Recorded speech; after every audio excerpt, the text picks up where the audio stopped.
Welcome to another inTouch Live podcast speaker series. I'm here with a longtime friend and client, Justin Krane of Krane Financial Solutions.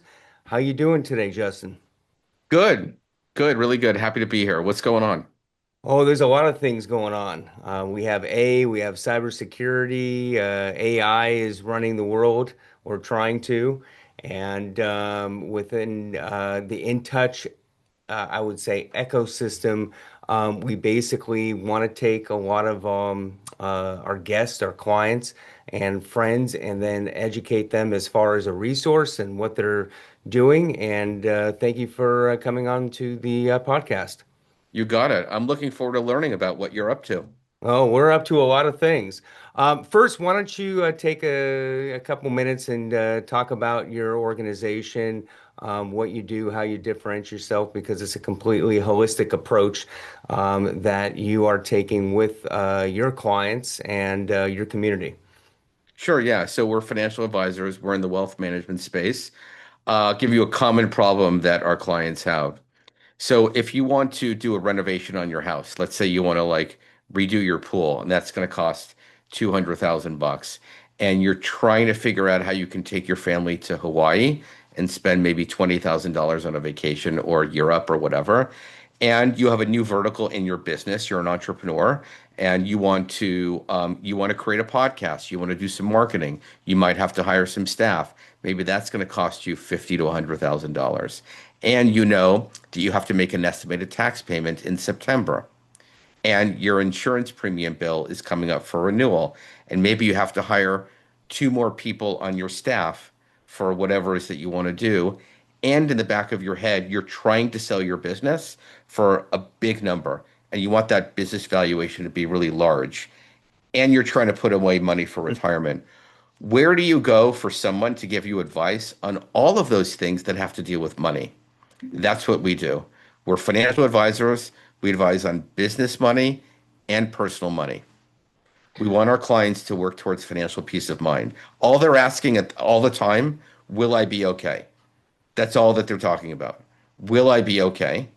And we want to help them be okay. So you're quarterbacking everything from nuts to bolts, A to Z, on all of the things that are being thrown at them. Correct, correct. I mean, they're very, very busy. They make between $1 and $10 million in sales, and their net income is about $1 million. They've got to delegate. They need like a trusted advisor to help them manage all of these financial decisions because they want to know they're going to be okay. Mhm. They want financial peace of mind. They need a plan, but they actually need to implement it, and they need someone to hold them to be accountable. Well, God knows everybody needs something like that because it's the wild, wild west out there. As far as the InTouch insurance side of it, a lot of what we run into is people that have problems. And when I say Hmm. problems, whether it's financial problems, whether it's business problems, we use the insurance, on the back end of it, and we do the risk management on the front end of it. Um, we're using a lot of AI within our organization as far as identifying not only from insurance contract, either disputes or exposures, that type of thing. How are you using AI in your business right now in helping your clients out? Or Okay, are so you? as fiduciaries, we're fee only fiduciaries, which means legally we have to put our client interest first. There's plenty of fee only wealth management firms out there. All of us have a policies and procedures manual or a compliance manual. We have to have a written one, and then we have to follow it. And then we have to have various policies for different areas, cybersecurity, AI, privacy policy. So I'll just answer the AI one. Hmm. So the regulators, as of now, have not come out and given us massively detailed rules on what we can and can't do. Clearly, we have to protect client information. We cannot upload our client social security numbers and account numbers to AI and let them come back to us with some analysis. So the first step that we're making, we haven't made it yet, is gonna do meeting recordings and some note taking. That's the first step. We're Right. not there yet, but we're going there. The next step is dashboards and KPIs. So we're going to have a dashboard of some information, and we're going to have key performance indicators of our firm. You know, what are the ages of our clients? What are the demographics of them? What are their income? How much money do they have with us? All of that while being contained in our own kind of ecosystem. So that's how we're using it now. It's more curiosity based. But I will say this, we're going to leverage AI and we're going to do a lot of different things that a lot of RIAs and wealth management firms have made a decision not to. And one of those is going to be scale. We're going to scale and we're going to get the heavy lifting by AI based on what we feel is right and secure for both us and our clients. But we're not going to do what everyone else is going to do. Everyone else is going to just use it for a few things. I think we could double or triple our sales, client assets that we bring in, and net income by using it. But it's really about tech efficiency, not just Hmm. AI. Well, that right. And then taking the AI and make it more efficient to go ahead and create more, not clients or prospects to go ahead and you to provide the holistic view 110% or 360 around what a client needs as the quarterback.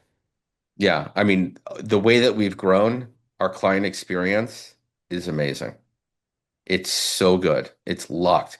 80% of our growth is from our clients. It's not from Hmm. an accountant, it's not from an attorney, it's from the client experience. It's like Right. when you get into a Tesla, you're like, oh my God, I need to tell everyone about it. Now, I can't guarantee that the next client is going to have the best experience, but we're devoted to making the client feel like they've got a good team and a good plan. Right. Right. That's good stuff. As far as AI, it's evolving. We write a lot of technology companies that have AI, blockchain technology, and we're always evolving as far as not only educating our clients, our partners, and our friends from the AI, not only in the insurance sector, but the financial services sector, which is what you're in as well with us. Mhm. Um, how do you foresee, in the next 3 to 5 years as far as AI getting into the financial planning aspect? I've heard a lot of different, antidotes as far as how it's going to make your business more efficient. I know on the InTouch side, we just basically engage with a third party company to help our clients as well as prospecting using AI in certain niches. Are you looking to do that, or how do you see a crystal ball 3 to 5 years down the line? I think AI will make us more efficient. I think the desire for human connection and for, a person on the other end of, a video camera or a face-to-face meeting, people are still going to want that. They're going to want to feel understood. They're going to want to feel like they're going to be okay, and they're going to want a human to do that. I mean, 10 years ago, 5 years ago, we had robo advisors. Before that, they were, Hmm. you know, the discount brokers came with zero commissions and all that. People still want financial advice. I think they always will. The delivery may be a little bit different, but the emotional connection and in particular empathy is going to be big. And we already live in that world. And I'm reading more and I'm interested more on empathy than I Hmm. am on AI. Empathy is huge, and that's the battle because I think that's one trait that's kind of missing as far as Mhm. dealing with clients, and you would agree on that. Let's switch gears. How much tennis are you playing these days? Not that much. I had a really, really bad injury in my 30s or 40s, and I've gravitated to a little bit of pickleball. Wait, 30s or Uh, 40s? I mean, you yeah, look yeah. 40 now. Yeah, yeah. No, it was bad. Like my knee is shot from running. I have a terrible elbow from, it's not tennis elbow, it's like tennis arm. Um, I still play, but there's a lot that I learned about myself on the tennis court that I bring into business. I try and play every now and then. But I'm now like, I don't want to go on the bike. Like everyone's like, dude, stop running. It's so bad for your knees. Go on the bike, do the elliptical. I don't want to do it. I'm going to continue to run until I can't. I don't run anymore. I cycle. So like if I go on a weekend, I might do 40, 50 miles and I go in the Nice. I just I can't do the running anymore because of Yeah, these and yeah. when you get old. Um we were thinking on the InTouch Live side, and then for our viewers out there, that we might have some kind of sports. I would say pickleball. You mentioned I played it once or twice. I grew up on a paddle tennis court. Hmm. Some type of organizational networking thing where we would go ahead and have some groups out there. Would that be something that you would like to partake in that? I would show up for sure. I always love meeting new people and doing all that. Would I play pickleball? Sure. Would I do it every week? Like there's a pickleball club like an eighth of a mile away from my office, and I don't even like play all the time there, even though it's so close. But sure, why not? One of the things that we're transitioning is from the InTouch Live. Within that is we're creating a business development group. I know that you're pretty taxed out regarding your networking and everybody else's, but we would like to go ahead and invite you to come to one of our groups that's going to be mostly 25, 30 people, do a presentation on that. And then from that standpoint, you can get more one-on-one with individuals that need your services. And then in the fall, when the weather gets cooler, we might be doing a pickleball slash sports kind of activity with all of our insiders that I think will be a great, not only networking, but business development. So we look forward to engaging you on that because I think a lot Sure. of our clients need help. Justin, I'll be honest with you. They don't know Hmm. where to go and they're kind of floundering. Gas is $6. You have a Tesla, right? Yeah. Right. If you don't have a Tesla and you're not charging it at home and have a power wall, you're in trouble Hmm. as far Yeah. as that. But I think oil now is below $70 a barrel, I think. I mean, It's it around changed. that. Yeah, Yeah. so it's going down a little bit, but not enough. But that's something that we're going to be doing in the fall, and we look forward to engaging with that and educating our clients. Um, Travel plans this summer before I know you're always going to different places because Yeah. I see it Yeah. on Yeah. Yeah. LinkedIn all the time, and you're a power user on LinkedIn, which is great. Yeah. Yeah. Thank you. Um, I'm squirreling money away for the Amalfi Coast in September. The Mm, first 6 months of the year, listen to where I've been. yeah. Sweden, Italy, Washington, D.C., home, Boston, home, Philadelphia, New York, home, Newport, home, Palm Desert, home, Phoenix, home. All in 6 months. But 70% of that is work. 30% is fun. But I'd say my most meaningful experience was going to an entrepreneurial master's program 2 weeks ago at MIT. I mean, what I learned there was insane. And it was just amazing. Amazing. What was amazing about it, or what did This you take away? this how to really think big and think smart, and it's not quantity. It's really about, your thought process about what you want to do and where you want to be and what you want to deliver. A lot about how to think strategically. I never got an MBA, and you don't really learn how to think as a CEO. I've learned how to think and give advice as a financial advisor, but as a CEO, it's totally different. Yep. And it's a great challenge to implement what I'm learning and all that. Well, you got a lot of frequent flyer miles, I'll tell you that. Yeah, yeah. I mean, I do, but like I have a great guy. I met this guy. He's this total stud who you give him your points and a budget and he'll beat what you can get on your own and really save you money. And I'm looking forward to going to the Amalfi Coast in September. God willing, it happens. So how long would you go for the Amalfi Coast? I think we'll go like 9 or 10 days. Okay. Yeah.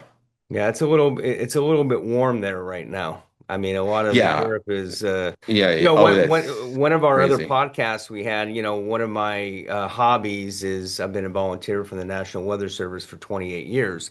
And we had two individuals. One was an incident meteorologist that gets embedded with a weather disaster, whether it's a fire or a mudslide or that type of thing. And then we partner with Open Snow. I don't know if you're a skier because of your knees, but we partner with them, and they have an AI platform on an app, and they predict and forecast snow and conditions and everything. So right now, Europe is just baking. Like Yeah, totally. it 90s or 100. I think Paris was like the hottest ever yeah. since like they recorded the temperature. Yeah, they don't have air conditioning. I mean, a lot of the hype right now is El Nino that's coming, basically. Yeah. So Yeah. everybody's talking about that. Yeah. But I think September, I think you should be good for Italy. So Thank you. Thank you. traveling is a key. But to all of our listeners out there, we're going to be signing off in a second. But we have the Insiders Group that our director of marketing, Evan Leal, is going to be promoting.